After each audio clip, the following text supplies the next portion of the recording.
গুরজালি বা স্যামন মাছ আপনারা অনেকেই বাড়িতে ট্রাই করে থাকবেন, তবে আমার মতো এই পদ্ধতিতে রেসিপিটা একবার ট্রাই করে দেখবেন, খেতে কিন্তু অসাধারণ হয়। ভিডিওটা লাস্ট অবধি একবার অনুরোধ রইল, কারণ থাকবে অনেক ছোট্ট ছোট্ট টিপস আর থাকবে কিছু সিক্রেট ইনগ্রিডিয়েন্ট, যাতে করে রান্নাটা অসাধারণ হয়ে উঠবে। চলুন তাহলে আর বেশি দেরি না করে ছটফট রান্নাটা শুরু করে নিই। গরম গরম ভাতের সাথে রেসিপিটা কিন্তু জমে যাবে। হ্যালো বন্ধুরা, আপনাদের সবাইকে জানাই আমার নমস্কার। আমি মনি, রান্নাবাটিতে আপনাদের সবাইকে স্বাগত জানাই। আর আজকের রেসিপি গুরজালি মাছের ঝাল। প্রথমেই রান্নায় আমি নিয়ে নিচ্ছি প্রায় 500 গ্রাম পরিমাণে গুরজালি মাছ। আর এখানে কিন্তু মাছের পিসগুলো আমি একটু বড় বড়ই নিয়েছি। মাছগুলোকে ম্যারিনেট করে নিতে হবে, খুবই সিম্পল ম্যারিনেশন। পরিমাণ মতো নুন ও হলুদের গুঁড়ো দিয়ে নিলাম। সবকটা মাছই ইভেনলি ম্যারিনেশনের মশলাটা মাখিয়ে নেবার চেষ্টা করবেন। এবার হাত দিয়ে বেশ ভালো করে ঘষে ঘষে এই ম্যারিনেশনের মশলাটা কিন্তু মাছের গায়ে মাখিয়ে নিতে হবে। নিশ্চয়ই দেখতে পাচ্ছেন আমি সবকটা মাছেই বেশ ভালো করে ম্যারিনেশনের মশলাটা মাখিয়ে নেবার চেষ্টা করছি। মাছের এপিঠ ওপিঠ দুই পিঠেই কিন্তু আমাদের মশলাটা খুবই ভালো করে কোট করে নিতে হবে।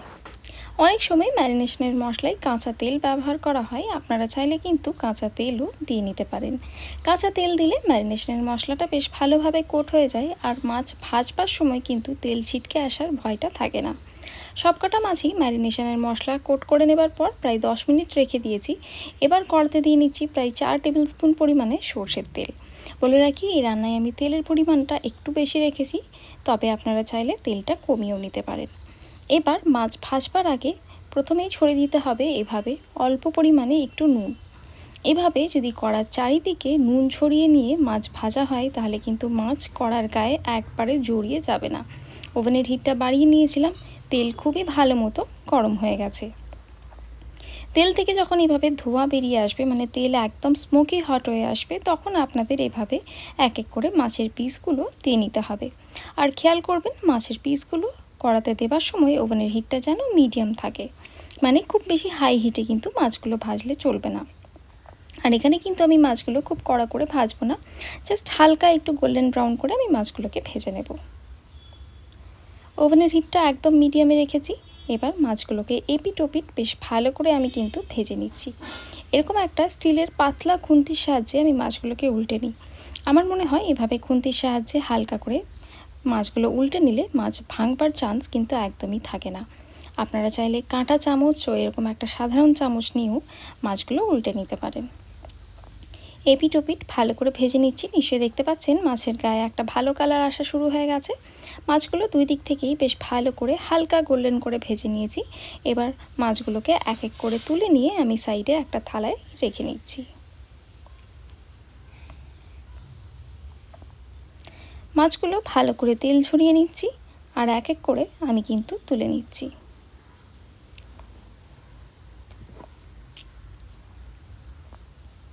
এবার কিন্তু ঠিক একইভাবে মাছের সেকেন্ড ব্যাচটাও আমাদের ভেজে নিতে হবে। একই তেলে আবারও দিয়ে নিলাম মাছগুলো। নিশ্চয়ই দেখতে পাচ্ছেন ওভেনের হিটটা কিন্তু একদম মিডিয়ামে রেখে মাছগুলো ভাজছি। এপিঠ ওপিঠ মাছ ভাজবো। মাছগুলো ভাজতে ভাজতে আমি এখানে কটা পেঁয়াজ কলি কেটে নিচ্ছি। বলে রাখি, এখানে কিন্তু আমি পেঁয়াজ শাকের ব্যবহার করিনি, এখানে আমি পেঁয়াজ কলি নিয়েছি। পেঁয়াজ কলির তলার অংশটা আমি একটু কেটে বাদ দিয়ে নিচ্ছি। এবার এভাবে লম্বা লম্বা করে এক সমানভাবে আমি কিন্তু পেঁয়াজ কলিটা কেটে নিচ্ছি। তবে আমি এখানে এই পুরো পেঁয়াজ কলিটা কিন্তু ব্যবহার করব না, একটু মোটা অংশটা মানে তলার অংশটা আমি এখানে দিয়ে নেব, আর ওপরের অংশটা আমি রেখে দেবো, পরে অন্য কিছু রান্নায় এটা কিন্তু ব্যবহার করা যাবে। ব্যাস এই কটাই পেঁয়াজকলি আমি এখানে ব্যবহার করলাম। আপনারা চাইলে কিন্তু পেঁয়াজকলির সাথে আলুও দিয়ে নিতে পারেন। এই স্টেজে কিন্তু মাছ আমাদের দুই দিক থেকেই বেশ ভালো করে ভাজা হয়ে গেছে। এবার সেই একই তেলে আমি দিয়ে দিলাম হাফ চা চামচ পরিমাণে কালো জিরে। কালো জিরেটা দিয়ে আবারও ভালো করে একটু নাড়াচাড়া করলাম।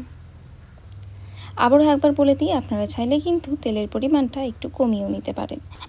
যেহেতু গুরজালি মাছ ভাজতে কিন্তু খুব বেশি তেলের দরকার কিন্তু পড়বে না। এবার এখানে দিয়ে নিলাম 2 চা চামচ পরিমাণে আদা রসুন বাটা। বলে রাখি, আদার চেয়ে রসুনের পরিমাণটা কিন্তু ডাবল হবে। এবার এখানে দিয়ে নিচ্ছি 2 টেবিল স্পুন পরিমাণে পেঁয়াজ বাটা, অথবা একটা মাঝারি সাইজের পেঁয়াজকে আমি এখানে ভালোভাবে পেস্ট করে নিয়েছি। এবার সব কিছুকে ভালো করে একটু নাড়াচাড়া করে মশলাটা কিন্তু আমাদের কষিয়ে নিতে হবে।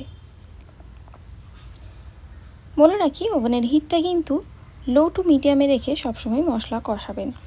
এতে কি হবে, মশলা পুড়ে যাবে না, আর মশলা কিন্তু খুবই ভালো করে কষানো হবে। তা না হলে কি হয়, মশলার যে ময়েশ্চারটা থাকে সেটা কিন্তু শুকিয়ে যায় আর মশলা কষানো হয় না, মানে কাঁচা গন্ধটা থেকে যায়। হাফ চা চামচ পরিমাণে হলুদ গুঁড়ো আর হাফ চা চামচ পরিমাণে লাল লঙ্কা গুঁড়ো আমি এখানে দিয়ে নিলাম। আপনারা চাইলে কিন্তু কাশ্মীরি লঙ্কা গুঁড়োও ব্যবহার করতে পারেন। আমি এখানে এই রান্নায় আর কাশ্মীরি লঙ্কা গুঁড়োর ব্যবহার করলাম না। সব কিছুকে ভালো করে একটু নাড়াচাড়া করে নিচ্ছি। মশলাটা খুবই ভালো করে আমাদের কিন্তু এখানে কষাতে থাকতে হবে। ভালো করে মশলা কষিয়ে নিয়েছি। এই স্টেজে মশলার থেকে তেল ছেড়ে এসছে। এবার এর মধ্যে দিয়ে নিতে হবে এই কেটে রাখা পেঁয়াজ কলিগুলো। আর বলে রাখি, পেঁয়াজ কলিগুলো আগে থেকেই আমি কিন্তু ধুয়ে রেখেছিলাম। পেঁয়াজ কলিগুলোতে দেওয়ার পর আবারও ভালো করে একটু নাড়াচাড়া করে নিতে হবে। পেঁয়াজ শাকের থেকে পেঁয়াজ কলি সেদ্ধ হতে যেহেতু একটু বেশি সময় লাগে, আমি এই স্টেজে মশলার সাথে পেঁয়াজ কলিগুলোকে অ্যাড করে দিলাম। এভাবে নাড়াচাড়া করলে মশলার সাথে পেঁয়াজ কলির টেস্টটা আরও বেশি বেড়ে আসবে। আপনারা যদি আলু রান্নায় ব্যবহার করতে চান, সেক্ষেত্রে আলুটা কিন্তু মশলা কষানোর আগেই ভেজে তুলে রাখতে পারেন।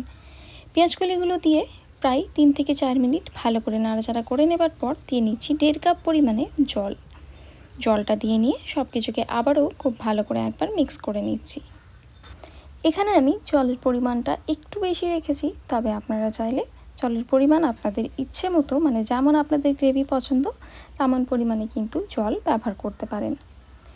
এবার এর মধ্যে দিয়ে নিতে হবে পরিমাণ মতো নুন। যদিও গুরজালি মাছ দেবার পর খুব বেশি কিন্তু নাড়াচাড়া করা সম্ভব না, যেহেতু মাছ খুবই নরম হয়, তাই জন্য একটু জলের পরিমাণটা বেশি রাখা ভালো আমার মনে হয়।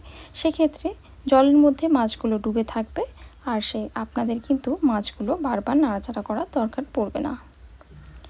এবার ভালো করে সব কিছুকে মিক্স করে নিয়ে জল ফুটে আসার পর এভাবে মাছগুলো এক এক করে আমি গ্রেভির মধ্যে ছেড়ে দিচ্ছি। আর নিশ্চয়ই দেখতে পাচ্ছেন এই যে মাছের থালাতে, মানে মাছ ভাজা থালাতে এই যে মাছ ভাজা তেলটা আছে, এই তেলটা কিন্তু ওয়েস্ট করলে চলবে না। এই তেলটা অবশ্যই এই রান্নায় দিয়ে নেবেন, এতে করে স্বাদ কিন্তু দ্বিগুণ বেড়ে যাবে। এই স্টেজে দিয়ে নিচ্ছি 2টো চেরা কাঁচা লঙ্কা। কাঁচা লঙ্কাগুলো আমি এখানে 2টো কাঁচা লঙ্কা আমি রেখে নিয়েছি পরে ব্যবহার করব বলে। আর এরই সাথে দিয়ে নিচ্ছি কটা মোটা মোটা এভাবে টমেটো স্লাইসে কেটে নেওয়া। এখানে আমি কিন্তু একটা মাঝারি সাইজের টমেটো এভাবে স্লাইসে কেটে নিয়েছি। নিশ্চয়ই দেখতে পাচ্ছেন এভাবে জলের পরিমাণটা যেহেতু আমি বেশি ব্যবহার করেছি, তাই জন্য মাছগুলো বেশ ভালোভাবে কিন্তু গ্রেভির মধ্যে ডুবে আছে। আরেকবার আমি এইভাবে খুন্তির সাহায্যে মাছগুলোকে বেশ ভালো করে এই গ্রেভির মধ্যে একবার ডুবিয়ে নিচ্ছি। এতে করে কি হবে, মাছ কিন্তু উল্টোনোর কোনো প্রয়োজন পড়বে না, আর মাছ খুবই ভালো করে সেদ্ধ হবে। এই স্টেজে কড়ার চাপা দিয়ে নিচ্ছি। আর কড়ার চাপা দিয়ে নিয়ে এভাবে লো হিটে এটাকে রান্না হতে দেব প্রায় 10 থেকে 12 মিনিটের জন্য। যেহেতু মাছটা খুবই হালকা করে ভাজা, তাই জন্য মাছটা একটু ভালোভাবে যদি গ্রেভিতে এভাবে সেদ্ধ হয় তাহলে কিন্তু খেতে খুবই ভালো হবে। এবার 10 থেকে 12 মিনিট পর কড়ার চাপা খুলে নিলাম। ওপর থেকে আবারও দিয়ে দিলাম 2টো চেরা কাঁচা লঙ্কা। আর এই স্টেজে দিয়ে নেব সর্ষে বাটা। এখানে আমি 1.5 চা চামচ সাদা ও কালো সর্ষে মেশানো আমি পেস্ট করে নিয়েছি।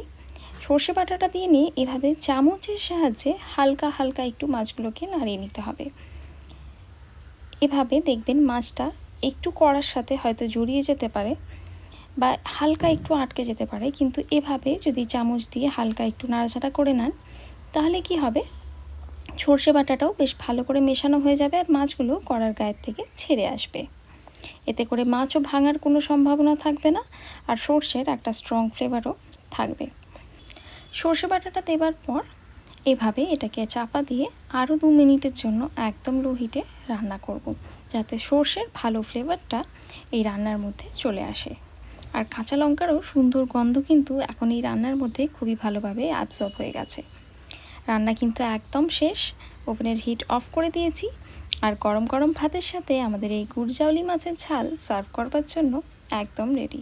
আশা করছি আমার আজকের এই রেসিপি আপনাদের সকলের ভালো লেগে থাকবে।